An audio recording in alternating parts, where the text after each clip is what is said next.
Hey, what's up everyone? This is Trader Tim from EMiniMind.com. Today is February 1st, 2016. We have a new month and a fresh start. Today I want to talk about the Euro 60 futures, and specifically the CME lowering the tick value from a one tick down to half a tick, essentially. So what they really did was, if you think about the E-mini Futures in general, we have the ES, so the E-mini S&P trades in points. So it might go from 1500, 1501, 1502. Well, within those points are four ticks. So 1500 and a quarter, 1500 and a half, 1500 3/4, and then 1501.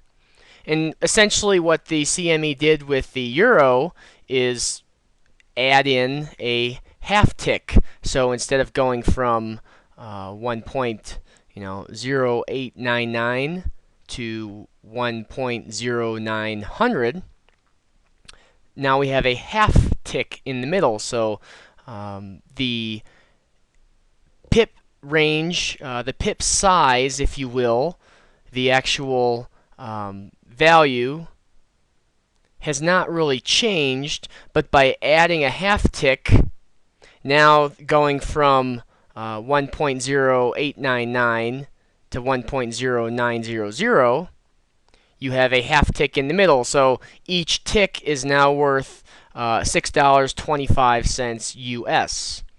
So in terms of strategy, none of that really changes. And this occurred January 10th.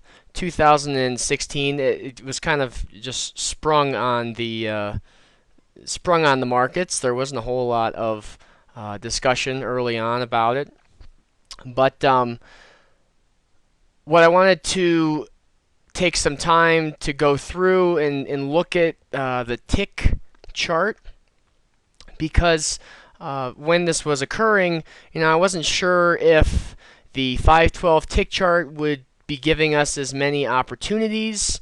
I wasn't sure if we would be getting slippage, so I wanted to take a couple of weeks to kind of go through, just tread lightly, watch kind of what's happening with the markets, and so that's what I did. And I had a couple of questions come in this week about the Euro futures, so I thought now would be a good time to kind of talk about it.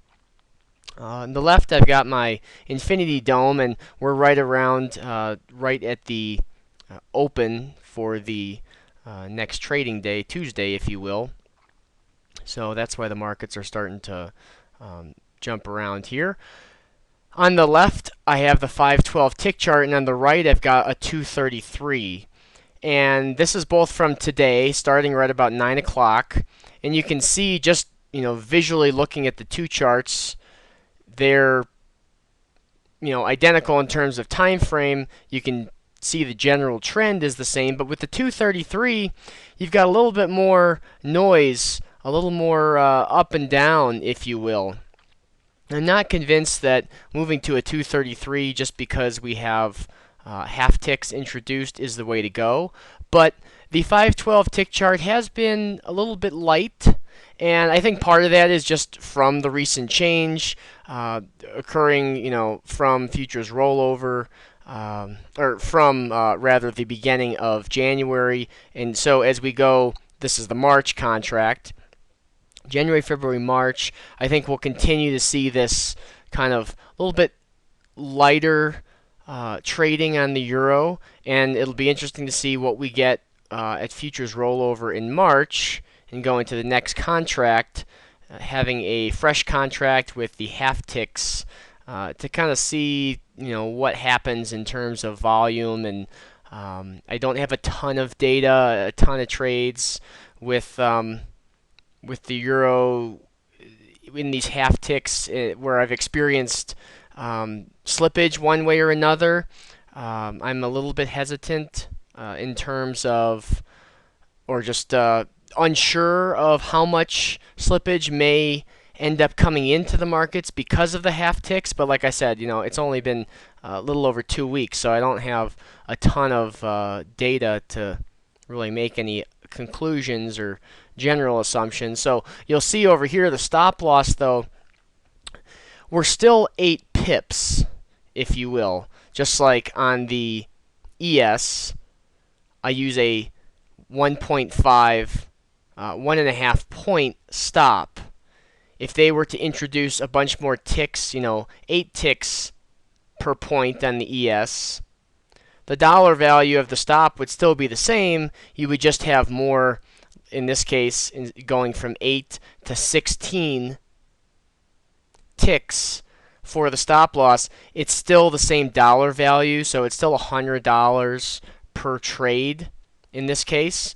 And then I've also increased the profit target, arbitrary target for the bracket order. So that's really the only adjustment that you have to make. The downside, the thing I don't like about adding ticks like this, is that when the market gets moving, it moves so fast. It's like looking at the Dow or the YM, because now that we have these half pips or half ticks, the market really gets moving. At least it looks like it on the dome, because just going from one pip to the next pip, now it has to go through a half pip. So it gets a little bit harder when you're clicking around trying to drag your stop, and the things, the dome's moving really quickly. But overall, nothing's really changing in terms of the strategy, in terms of the profit loss potential. The ranges are bigger. There's more exit points, which is a plus. That's one reason a lot of people begin with the YM, because there's more exit points compared to the ES. So I'm going to continue to trade lightly on the euro until I really, see some good movement, good volume, and just have a little bit more time with this new half pip. So you can take a look at the 233. I'm not really convinced that going to a smaller tick value is going to make much of a difference. I think we'll see more volume come in, especially once we get through the March rollover. But that's just kind of where I'm at with the euro. Again, we had some questions come in, some really good questions related to the euro. So I thought now would be a good time to kind of talk a little bit about it.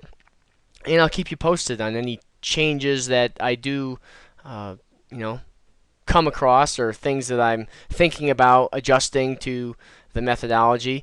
But as of right now, no changes. ES is rocking, so there's not a whole lot that needs to be done on the euro anyways, in terms of there's a lot of good trades still out there. So we'll leave it at that for today, and you can find a ton more on the methods that I'm using to trade the euro, and the chart setups, and all the things that I have talked about in the video, as well as on the blog at eminimind.com over in the VIP members area. So check that out, and we will talk to you again next week.